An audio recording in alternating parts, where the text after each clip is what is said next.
আপনার দিক থেকে যেটা বললেন, 2006 সালের 29শে অক্টোবর রাষ্ট্রপতি ইয়াজউদ্দিন আহমেদ নিজেই তত্ত্বাবধায়ক সরকারের প্রধান হিসেবে দায়িত্ব নিলেন এবং এই প্রক্রিয়ার মাধ্যমে ওই যে অপশনগুলো রুদ্ধ হয়ে গেল আপনার কথায় এবং নিলেন। এরপরে কিন্তু তিনি আমরা যদি বলি যে 2007 সালের 11ই জানুয়ারি পর্যন্ত তিনি কিন্তু তত্ত্বাবধায়ক সরকারের প্রধান উপদেষ্টা ছিলেন। তো সেটা হচ্ছে অক্টোবর যদি ধরেন, নভেম্বর, ডিসেম্বর, জানুয়ারি, 3 মাস প্রায়, 3 মাস প্রায় বা আড়াই মাস ধরেন ছিলেন। এর ভিতরে কিন্তু একটা তত্ত্বাবধায়ক 10 সদস্য হয়েছিল। তার মাঝখানে আমি এইটুকু আলোচনা শেষ করে তারপরে ব্রেকে যে আবার করব। তার ভিতরে যেটা হলো, তার ভিতরেই কিন্তু কেয়ারটেকারের কেউ কেউ পদত্যাগ করলেন। আমি যদি ডক্টর আকবর আলী খানের নাম বলতে পারি, কে এম শফি সামির কথা বলতে পারি, সিএম শফি সামি, সুলতানা কামাল, আর আরেকজন হচ্ছে জেনারেল হাসান মাসুদ চৌধুরী। জি, জেনারেল হাসান মাসুদ চৌধুরী, পরে যিনি আবার দুর্নীতি দমন কমিশনের চেয়ারম্যান হয়েছিলেন। এইটা একটু জানতে চাই যে তারা তো চলছিল, তারা কেন পদত্যাগ করলেন? এটা আপনাকে আমি সংক্ষেপে বলবো, আজকে যদি 111 বেশি আলাপ করবো না, আগে বলেছি।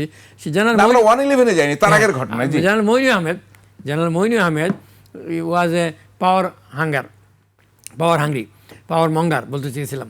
তো যাই হোক, সেটা যে উনি আর ওনার একটা কহর্ট ছিল, মিলিটারি কহর্ট মিলে তারা চেষ্টা করছিল যে পলিটিক্যাল গভর্নমেন্টকে এবং political parties, both the government and opposition, যারা ছিল যে দুইটা পার্টি, এবং তাদের সবাইকে একটু কলঙ্কের কালিমা লিপ্ত করে তারা রাজনৈতিক দলগুলোর কাছে ক্ষমতা গ্রহণ করে সিভিল সোসাইটির একটা অংশ সেগমেন্ট মিলে, কয়েকজন পত্রিকা সম্পাদক আছেন, তারা মিলে এই কাজটা করছিল যে ক্ষমতা তারা দখল করবে।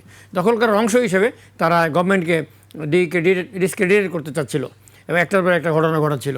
এবং এই যে 4 জন উপদেষ্টার পদত্যাগের পেছনে এই ঘটনা জড়িত আছে, এখানে তারা বারবার এখানে ইনস্টিগেট করছিল তাদেরকে। এবং প্রথমে আমরা ক্ষমতা যাওয়ার পরে যে 28শে অক্টোবর লগি বইটাকে দেখিয়ে 29শে অক্টোবর রাষ্ট্রপতি রাত্রে 8:30টার সময় প্রধান উপদেষ্টার শপথ গ্রহণ করার আগ পর্যন্ত সারাদিন প্রধানমন্ত্রীর অফিসে বসে জেনারেল মইনু আহমেদ সেনাপ্রধান এবং স্বরাষ্ট্র প্রতিমন্ত্রী, সংসদ বিষয়ক উপদেষ্টা, আইন মন্ত্রী এবং একজন জাস্টিস যিনি সবসময় এরকম কালাকানুন রেডি করার জন্য এক্সপার্টিজম যারা আছে, এরকম তারা মিলে জরুরি অবস্থার কাগজপত্র রেডি করেছিলেন সারাদিন মিলে। এবং জেনারেল মইনু আহমেদ সারাদিন প্রধানমন্ত্রী বলেছিলেন এবং তিনি প্রধানমন্ত্রীর আপনজন সেজে এটা কাজটা করছিলেন। কিন্তু আমি এই বিষয়টাকে আগে থেকে বলছিলাম যে হি হ্যাজ সামথিং ডালমে কুচ কালা এজেন্ডা আছে তার। তো সেটাও এটা করছিলেন। পরে যখন সন্ধ্যার সময় বঙ্গবন্ধু শপথ নেওয়ার পর বিদায়ী প্রধানমন্ত্রী, একটু যিনি প্রধানমন্ত্রী ছিলেন, তিনি রাষ্ট্রপতির সাথে একটা কার্টেসি কল করার জন্য আমাকে বললেন, আমরা ব্যবস্থা করলাম। সেখানে তার চয়েস অনুযায়ী সাইফুর রহমান, সাবেক অর্থমন্ত্রী, মান্নান ভূঁইয়া, সাবেক এলজিআরডি মন্ত্রী, মহাসচিব দলের, এবং doctor Khandaker Mosharraf Hossain, BNP standing committee member, সাবেক মন্ত্রী, আইনমন্ত্রী ব্যারিস্টার মওদুদ আহমেদ এবং সংসদ বিষয়ক উপদেষ্টা সালাউদ্দিন কাদের চৌধুরী, তাদেরকে রাখা হলো। আলোচনার এক পর্যায়ে হাইটি হলো। সব কিছু হওয়ার পরে প্রধানমন্ত্রী হিসেবে বেগম খালেদা জিয়া বললেন যে এখন কি একটু আমি আর রাষ্ট্রপতি 3 জন বসে একটু আলাদা আলাপ করতে পারি, ওনাদেরকে একটু বাইরে, মানে খালেদা জিয়া রাষ্ট্রপতি আর কে? আর আমি, আপনি, 3 জন একটা বৈঠক, খুব ইন্টারেস্টিং। এবং সেখানে বাকিদেরকে বললেন যে আমরা অন্য কোথাও, আমি তখন VIP 1-এ তাদের জন্য অ্যারেস্ট করলাম এবং তাদেরকে ওইখানে আবার তারা বললেন আর একটু হাইটির ব্যবস্থা করলাম। তো আমরা 3 জন কথা বলছি। তো সেখানে বিদায়ী প্রধানমন্ত্রী বললেন যে আজকে সারাদিন প্রধানমন্ত্রীর অফিসে দেশের পরিস্থিতি, লগি বইটার অবস্থা চিন্তা করে দেশের আইন শৃঙ্খলা স্বাভাবিক রাখার জন্য জরুরি অবস্থা জারি সব কিছু চূড়ান্ত করা হয়েছে এবং জরুরি অবস্থা কাগজপত্র তিনি নিয়ে এসেছিলেন। এবং তখন তিনি বলার পর বললেন যে আমরা জরুরি অবস্থা জারি করে দেওয়ার জন্য রাষ্ট্রপতি জারি করে দেন। এবং এটা প্রধানমন্ত্রীকে তারা বুঝিয়েছিল এবং এটা বোঝানোর পরে স্বাভাবিকভাবে যে কোনো প্রধানমন্ত্রী এটা গ্রহণ করবেন। তিনি একটু প্রধানমন্ত্রী ছিলেন, দেশের আইন শৃঙ্খলা তিনি স্বাভাবিক রাখতে চান, তিনি বিষয়টা স্বাভাবিকভাবে নিয়েছেন। সেখানে জেনারেল মইনু আহমেদ একা নন, তার সাথে তার যে মিলিটারি কহর্ট ছিল, বিভিন্ন অর্গানাইজেশন ইনস্টিটিউশনে যেখানে তারা দায়িত্ব পালন করছিল, গোয়েন্দা সংস্থা সহ বিভিন্ন জায়গায়, তারাও তাকে একই পরামর্শ দিচ্ছিল। দে ওয়ার এমবেডেড, এরা এক হয়ে গিয়েছিল। ফলে তখন আমি বললাম যে এই প্রস্তাবটা আপনাকে কে করেছে? তো তিনি প্রথমে নাম বলতে চাননি। সাধারণত প্রধানমন্ত্রী, রাষ্ট্রপতি, মন্ত্রীরা যারা শপথ নেন তারা বিভিন্ন সময় এটাকে এলাবোরেট করতে চান না, এক্সপ্লেন করতে চান না। তারপর আমি কথাটা বের করলাম, এখন সংক্ষেপ করছি, আমি কথাটা বের করলাম। আপনি বলুন। হ্যাঁ, এবং আমি বললাম যে এটা কি, এক পর্যায়ে তিনি বললেন এটা মইন বলেছে। তো আমি বললাম কোন মইন? তখনও তো জেনারেল মইন বোঝা যাচ্ছিল না। এবং এক পর্যায়ে উনি বলতে বাধ্য হন এটা জেনারেল মইন।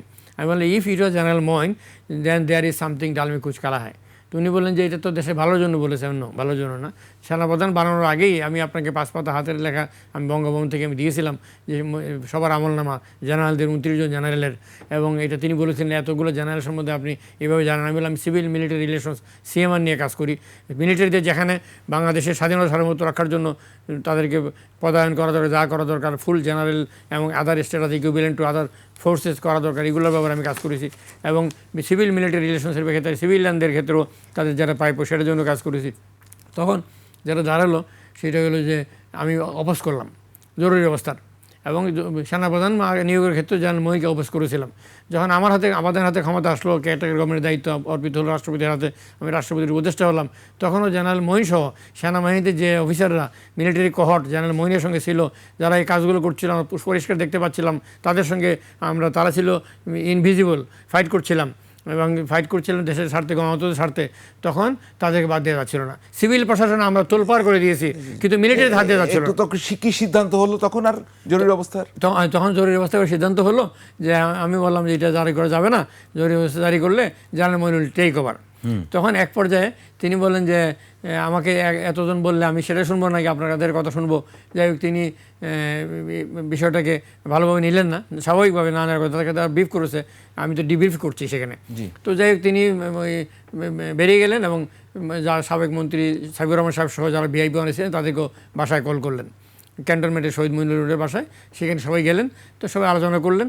তাই আমাকে জিজ্ঞেস করলেন যাওয়ার আগে সাবেক প্রধানমন্ত্রী যে যদি জরুরি অবস্থা না হয় আপনি এটাকে কীভাবে দেশের পরিস্থিতি ট্যাকল করবেন। আমি বললাম যে জরুরি অবস্থা ছাড়াই ট্যাকল করা যাবে, নেট টু সিভিল পাওয়ার সিআরপিসিতে আমাদেরকে প্রভিশন দেওয়া আছে, এবং সেইটা সম্পর্কে আমি আলোকপাত করলাম। দীর্ঘকাল আমি সাংবাদিকতা করেছি, আমি সংসদের সাংবাদিকতা, রাজনৈতিক সাংবাদিকতা, ডিপ্লোম্যাটিক জার্নালিজম এগুলো করেছি, এগুলো আমার বুৎপত্তি আছে, অভিজ্ঞতা আছে, আমি জানি এগুলো। আমি তো বললাম, এবং পরের দিন থেকে আমরা মিলিটারি ডিপ্লয় করলাম। এবং আপনি যে একটু আগে বললেন 4 জন উপদেষ্টা পদত্যাগ সহ ঘটনাগুলো, এই ঘটনা এখন বলে বুঝতে পারবেন।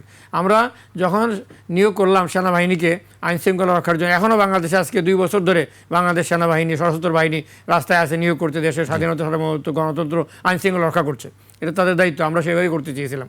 করার পর তখন আমরা কিন্তু ম্যাজিস্ট্রেসি পাওয়ার দিই নাই, কিন্তু এবার ম্যাজিস্ট্রেসি পাওয়ার দেওয়া হয়েছে। আমি যে তুলনা করছি আমি এটার জন্য 2টা কেস স্টাডি হিসাবে।